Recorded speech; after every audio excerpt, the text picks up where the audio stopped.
কড়াতে তেল দিয়ে কালো জিরে শুকনো লঙ্কা ফোড়ন দিলাম। বানাচ্ছিটা কি সেটাই তো বলিনি, সজনে ফুলের তরকারি।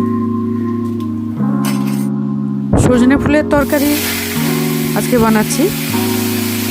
তারপর শুকনো লঙ্কা ভাজা হয়ে যাওয়ার পর আলুগুলো দিয়ে দিলাম।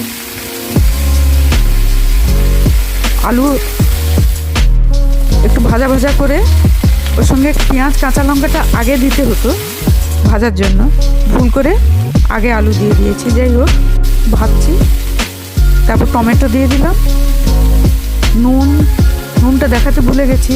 হলুদ গুঁড়ো, কাশ্মীরি লঙ্কার গুঁড়ো, ধনে গুঁড়ো এসব দিয়ে আলুর সঙ্গে ভাজা ভাজা করে নিলাম ভালো করে।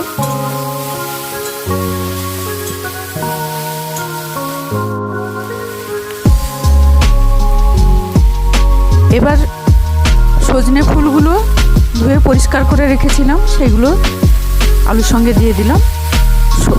সবজির সঙ্গে আলুর সঙ্গে ভালো করে মিশিয়ে নিয়ে ঢাকা দিয়ে রাখলাম সজনে ফুলগুলো যাতে সেদ্ধ হয়ে যায়। তারপর কিছুক্ষণ 5 মিনিট রাখার পর তারপর সব কিছু একসঙ্গে মিশিয়ে নিলাম। পুরো তরকারিটা ভাজা ভাজা করে নামিয়ে পরিবেশন করলাম। সজনে ফুল খুব উপকারী, অ্যান্টিপক্স।